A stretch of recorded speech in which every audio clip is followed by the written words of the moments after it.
kept getting in trouble with the law. One particular time I got in trouble and I went upstate New York. I had a reputation as a troublemaker there.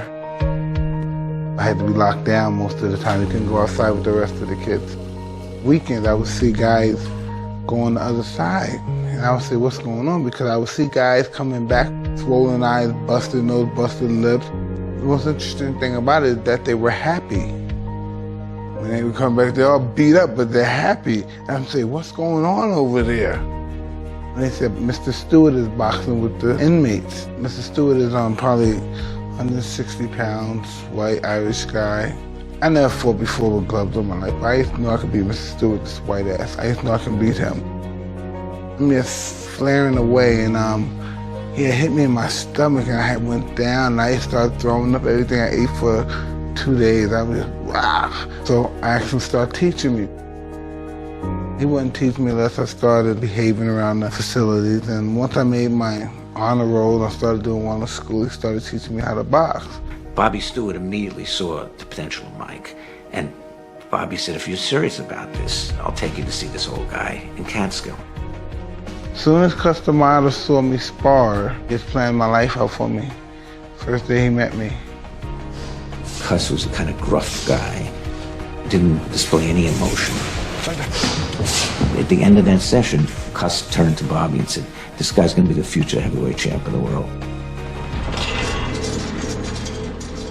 At that time, I was about to be paroled back to New York, and he didn't want me to go back because he believed I would get in trouble or get killed.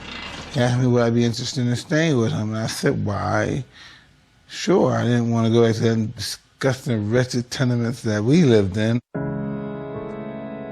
This guy had a wonderful, 14-room mansions, roses and stuff. I never saw that stuff.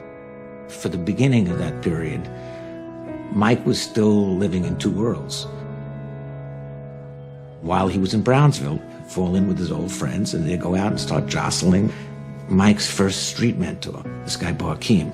I think they saw some pictures of Mike, with Cuss and with Camille, and they looked and they said, man, Mike, these white people, it looks like they love you. And Mike said, yeah, they love me. And Barkeem says, what are you doing here, man?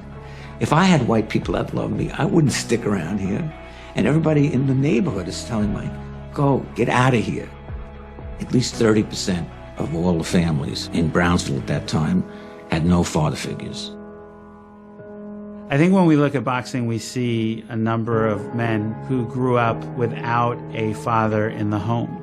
But what's key is they grew up in circumstances where the family was redefined. The trainers became part of this larger extended family.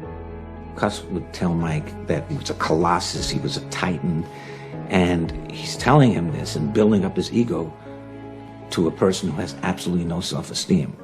So it's a very tricky situation. I heard about this heavyweight that they were saying this guy is dangerous, he's from Customato's camp, and he was trained by Kevin Rooney. When I finally seen him, I was like, man, he was going through fighters like a hot knife on butter. From that moment on, I knew he was special.